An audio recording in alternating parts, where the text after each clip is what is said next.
Lecture 8-2, Part 2, Oxidation-Reduction Reactions.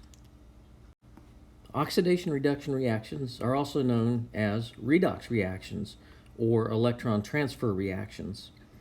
The second alternative name comes from the fact that electrons are transferred from one reactant to another. In the process, the oxidation numbers of the elements involved change.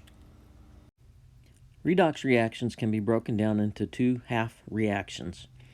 Our example here will be the reaction of magnesium, Mg, with oxygen, O2, to make magnesium oxide, MgO. The oxidation half reaction is equivalent to the loss of electrons. In our example, two magnesium atoms lose 4 electrons and creates 2 magnesium ions, Mg2+. The reduction half reaction is equivalent to the gain of electrons. In our example, the oxygen molecule gains 4 electrons and creates 2 oxide anions. When the two half reactions are put together, the overall reaction is 2 magnesium atoms plus oxygen plus 4 electrons yield 2 magnesium ions plus 2 oxide anions plus 4 electrons. Canceling the 4 electrons from each side of the reaction and combining the product ions together gives the balanced overall reaction, which is 2 magnesium atoms reacting with an oxygen molecule yields 2 magnesium oxide molecules. A close look at the atomic level of a reaction of zinc metal with copper 2 ions in solution shows the electron transfer process. In this case, the electrons are removed from the zinc metal to create zinc ions that can go into solution. The copper 2 ions in solution gain the electrons and become copper metal. The oxidation number is the apparent charge an atom would have in a molecule or an ionic compound if electrons were completely transferred between atoms. We can use electronegativity to determine which atoms get the electrons from a bond. However, there are several rules we can use in the assignment of oxidation numbers. Free elements, that is, elements that are not combined with any other elements and do not have an ionic charge, have an oxidation number of 0. For example, sodium, beryllium, potassium, and lead.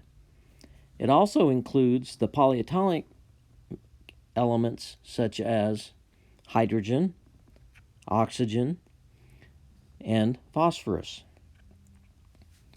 Second, in monatomic ions, the oxidation number is equivalent to the charge on the ion.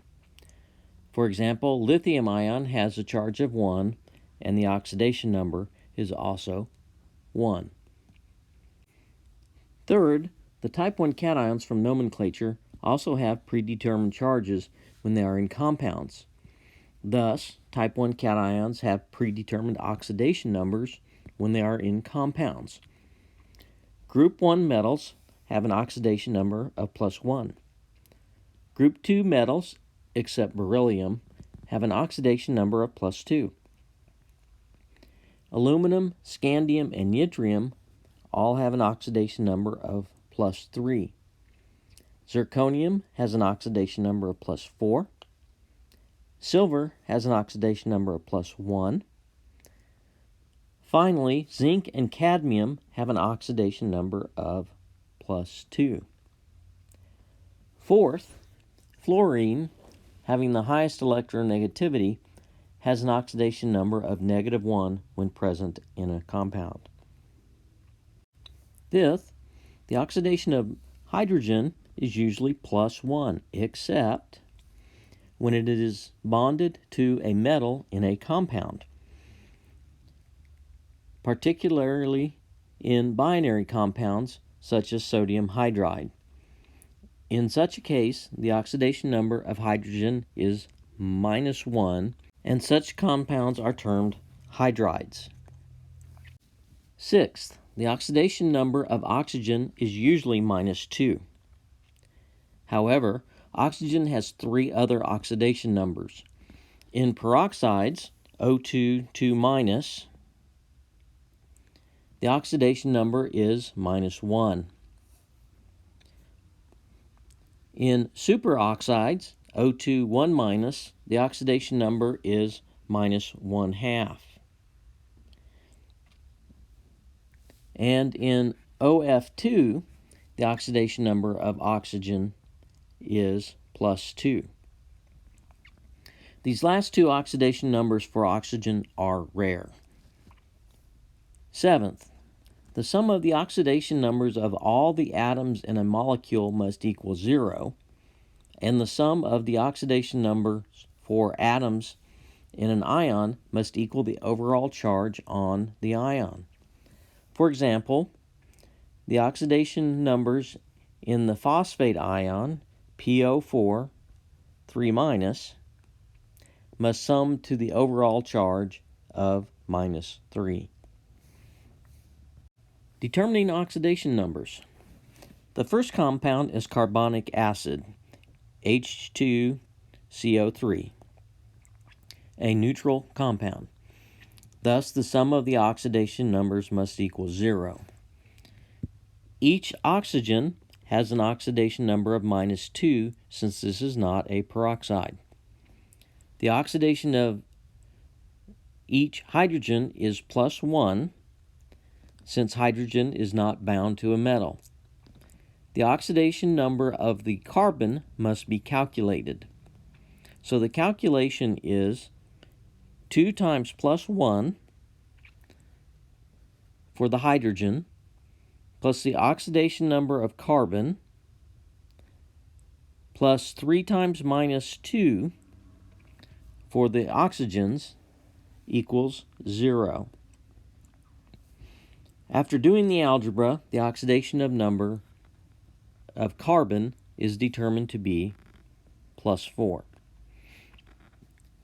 For the nitrate ion, NO3 1-, the sum of the oxidation numbers must equal -1.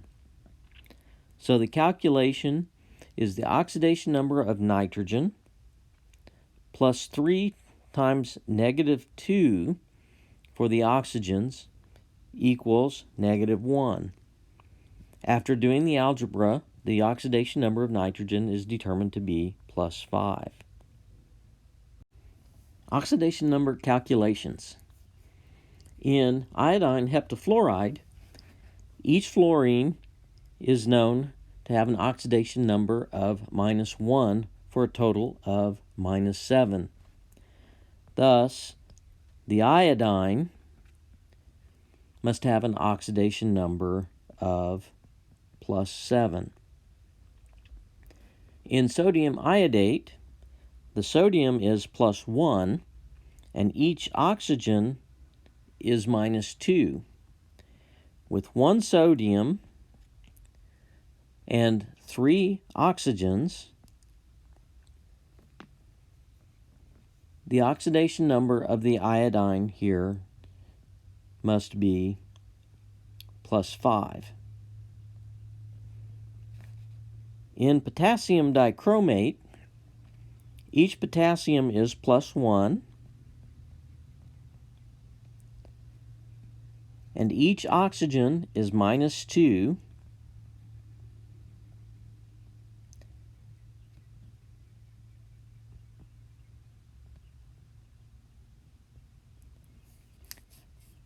Thus, the algebra is 2 minus 14 plus 2 times the oxidation number of chromium. Hence, the chromium atoms must add up to +12, giving each chromium an oxidation number of +6. In barium phosphate, each barium is plus 2 for a total of plus 6. Each oxygen is minus 2 for a total of minus 16, since there are 8 total oxygen. This leaves 2 phosphorus atoms that must add up to 10.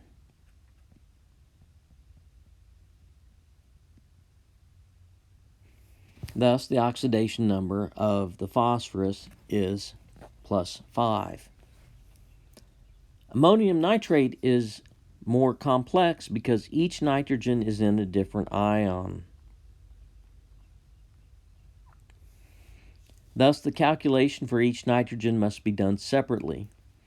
The ammonium cation, NH4 plus 1, must have an oxidation numbers summing up to 1. Since each of the 4 oxygens is plus 1, the nitrogen must have an oxidation number of minus 3. The nitrate anion, NO3 minus 1, must have oxidation numbers adding up to minus 1. Since each of the 3 oxygens is minus 2, the nitrogen here must have an oxidation number of plus 5. The following is a redox reaction. Zinc metal plus copper 2 sulfate aqueous yields zinc sulfate aqueous and copper metal. Determine which element is being oxidized and which is being reduced. The element which is being oxidized loses electrons. Hence, its oxidation number goes up. That does not necessarily mean that the oxidation number becomes positive. It is possible that the oxidation number will be negative or 0 after oxidation occurs. The element which is being reduced gains electrons. Hence, its oxidation number goes down. That does not necessarily mean that the oxidation number becomes negative. It is possible that the oxidation number will be positive or 0 after reduction occurs. When polyatomic ions are present in equal numbers in the reactants and products, treat them as spectator ions. The oxidation numbers of the elements in this situation will not change. As a reactant, zinc has an oxidation number of 0. As a product, zinc is in a compound and has an oxidation number of plus 2. Zinc is therefore losing 2 electrons and is undergoing oxidation.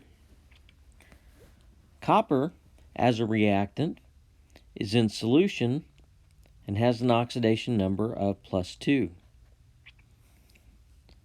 Copper, as a product, copper is in its elemental form, therefore has an oxidation number of 0. Thus, copper has gained 2 electrons and therefore is reduced. The sulfate ion is just a spectator ion in this reaction. An oxidizing agent is that element which is being reduced. A reducing agent is that element which is being oxidized. From the previous slide, zinc was oxidized, hence it is the reducing agent. Also, from the previous slide, copper was reduced, hence it is the oxidizing agent. In this example, copper wire reacts with silver nitrate to form silver metal and copper 2 nitrate. What is the oxidizing agent in the reaction? The reaction is Cu plus 2AgNO3 yields CuNO3 2 plus 2Ag. First, we will look at what is happening to the copper. Copper starts out as a metal and is therefore in its elemental state. As such, the starting oxidation state of copper is 0. As a product, copper has become copper 2 with a +2 oxidation state as designated by the Roman numeral. Hence, copper must have lost 2 electrons and is therefore oxidized and is the reducing agent.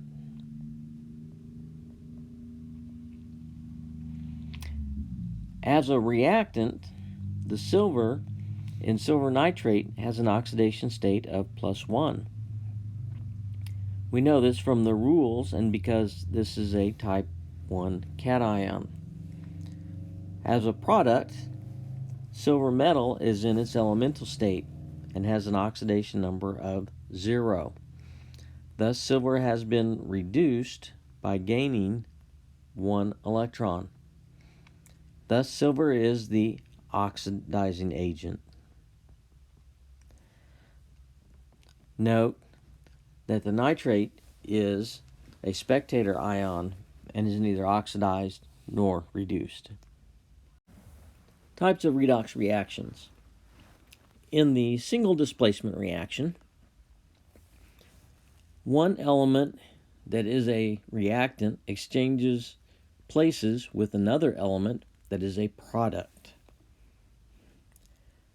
Generically, the equation is A plus BC goes to AC plus B, where A and B are elements. C in the reaction can be an element or a polyatomic ion. There are several single displacement reactions that have more specific names. Those will be covered on a future slide. In the combination reaction, 2 or more elements or compounds combine to make a new compound. Since not all combination reactions are redox reactions, you will have to check oxidation numbers. In the decomposition reaction, a single compound decomposes into 2 or more products. Since not all decomposition reactions are redox reactions, you will have to check oxidation numbers. Finally, there is the disproportionation reaction. This is a special type of reaction where an element, either in a compound or as a separate molecule, simultaneously oxidizes and reduces.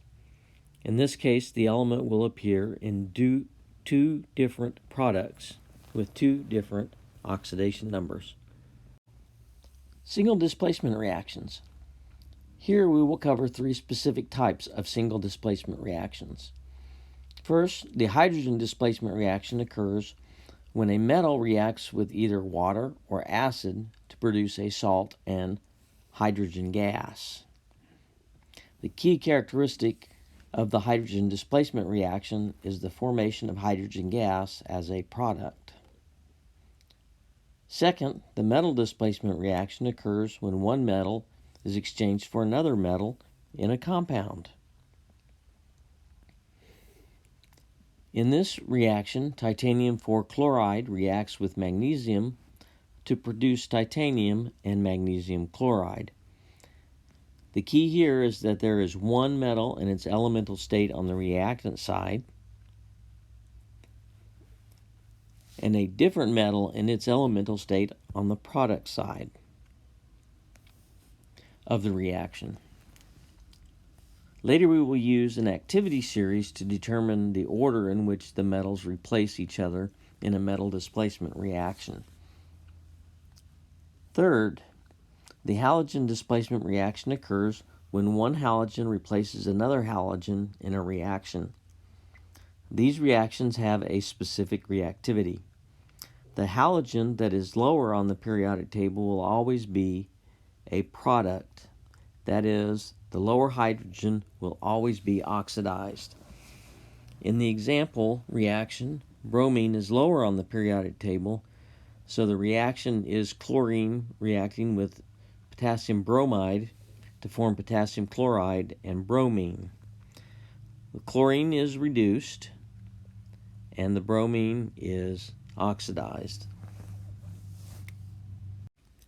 Combination reactions can be one of three types. First, two elements combine to make a new compound. In this type of reaction, oxidation numbers change, and these are redox reactions.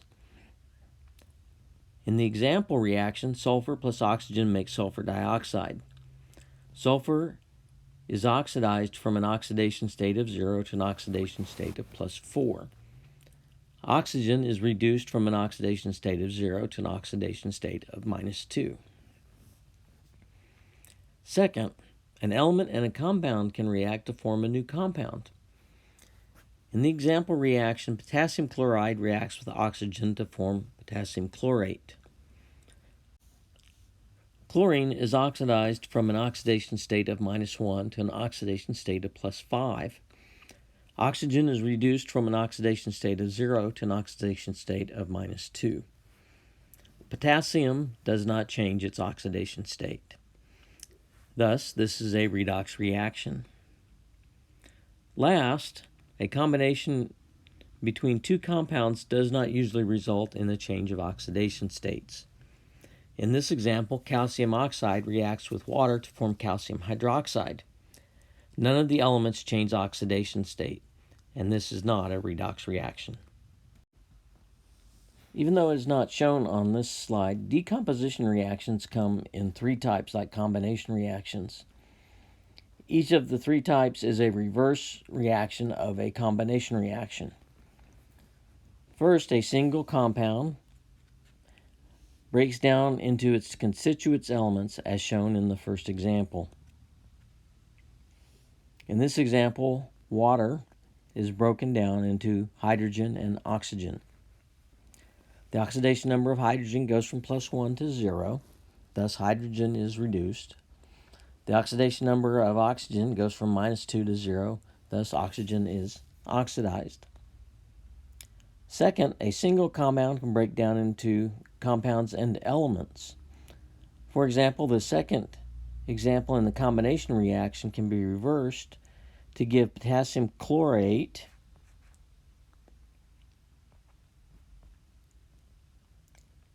decomposing into potassium chloride and oxygen.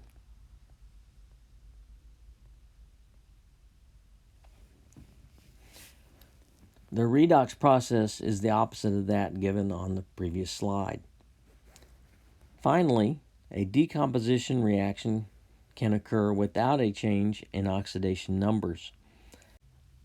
The decomposition of carbonic acid to water and carbon dioxide is an example of a decomposition that is not a redox reaction. The most difficult of the redox reactions we ask you to recognize is the disproportionation reaction. This occurs when atoms of the same element in a compound are simultaneously oxidized and reduced. Determining the oxidation numbers is essential to recognizing the disproportionation reaction. One indication of a disproportionation reaction is the appearance of an element in only one compound on the reactant side of the reaction, but that element appears in two different compounds with different oxidation states on the product side of the reaction. In the given example, chlorine is in its elemental state, reacts with hydroxide to form hypochlorite, chloride, and water. On the reactant side, the oxidation state of chlorine is 0. Hydrogen is +1 and oxygen is -2. On the product side, both chlorine and oxygen appear in two different products. Thus, each is a candidate for disproportionation. However, the oxidation state of oxygen in the product side stays at -2 in both hypochlorite and water. The chlorine in hypochlorite has an oxidation state of +1. The chlorine in chloride has an oxidation state of -1. Thus, chlorine is disproportionated from an oxidation state of 0 to two different oxidation states, namely +1 and -1. Hence, one of the chlorines is oxidized to +1 and the other is reduced to -1. Redox reactions proceed in one direction, releasing energy as a result. Predicting whether a reaction will proceed in the direction it is written is aided by using an activity series. An activity series is a list of either oxidation or reduction reactions in order of energy. We will be using reduction reactions. This slide and the next one show the reduction half reaction of some elements listed in reducing reduction potential. The higher the reduction potential, the more likely the element is to undergo reduction. Elements such as gold, platinum, and palladium do not readily undergo oxidation because they have high reduction potentials. Thus, these elements tend to stay in their elemental form, or if they are in an oxidized state, they undergo a reaction to return to the elemental state. Hence, the way to use the table is to determine which element in the reaction would preferably be in the reduced state. The element higher on the table, or with the higher reduction potential, would prefer to be in the reduced state. The reference, or zero potential, half reaction is 2 hydrogen ions plus 2 electrons yields the hydrogen molecule. This half reaction is assigned a reduction potential of 0 volts. This is the remainder of the table started on the previous slide. As indicated on the bottom of the slide, elements that are higher on the table with a higher reduction potentials are more likely to be reduced and in their elemental state. Elements lower on the table are more likely to be oxidized, and thus these elements are more likely to be in an ionic state. Active metals will replace less active metal ions that are in a solution. Active metals have lower reduction potentials and are lower on the activity series. To determine which metal is the active metal, look at the activity series. Copper has a reduction potential of 0.34 volts, and magnesium has a reduction potential of minus 2.37 volts. Thus, copper is more likely to be reduced compared to magnesium because it has a higher reduction potential. Magnesium is the more active metal and is more likely to be in the oxidized ionic state. The answer to the question is no. Copper metal, being less active, will not be able to replace magnesium from magnesium chloride.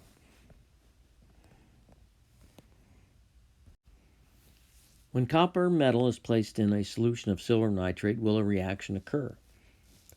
Looking at the activity series, we see that silver has a higher reduction potential at 0.80 volts compared to the reduction potential of copper at 0.34 volts. Thus, the silver ion will be reduced to silver metal, and the copper will be oxidized to copper 2. To write the balanced net ionic reaction, we need to get the two half reactions from the table and balance the number of electrons. Copper is being oxidized, so the oxidation half reaction is the reverse of the reduction reaction written on the table. Thus, the oxidation reaction is copper yields copper 2 plus 2 electrons. The reduction half reaction for the silver cation is just as it's written on the table. Silver plus 1 electron yields silver metal. The copper oxidation involves 2 electrons, and the silver reduction involves 1 electron. Thus, the reduction half reaction has to be doubled so that it involves 2 electrons.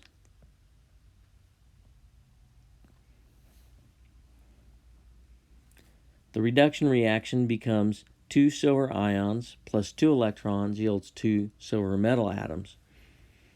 Combining the two half reactions and canceling the 2 electron gives the balanced net ionic equation, which is copper plus 2 silver ions yields copper 2 plus 2 silver atoms. A gold ring is dropped into a solution of hydrochloric acid. Will a reaction occur? The reduction potential of gold is 1.50 volts. For the more common reaction of gold 3 plus 3 electrons yields gold metal. The reduction potential for acid is 0 volts because it is the reference reaction. Since gold has a higher reduction potential, it will stay in its elemental form rather than be oxidized. Hence, there will be no reaction.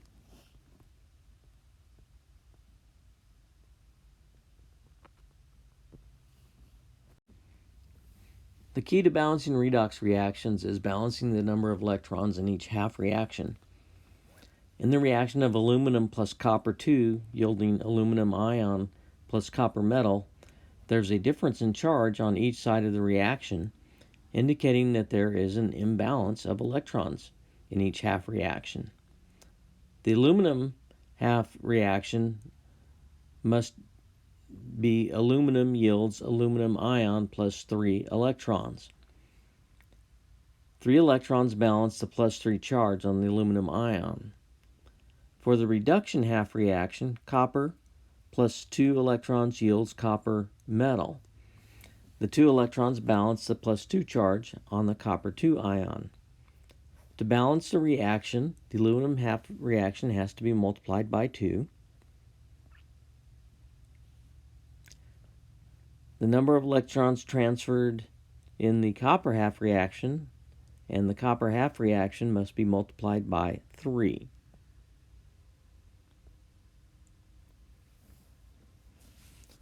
The number of electrons transferred in the aluminum half reaction. Thus, the net ionic equation reaction is 2 aluminum atoms plus 3 copper 2 ions yields 2 aluminum ions plus 3 copper atoms. Now it is your turn. Try to balance this reaction before listening to the explanation. The oxidation half reaction is chromium metal yields chromium 3 plus 3 electrons. The reduction half reaction is copper 1 plus 1 electron yields copper metal. Thus, the copper half reaction must be multiplied by 3. The overall reaction becomes chromium atom plus 3 copper 1 ions yields chromium 3 plus 3 copper atoms.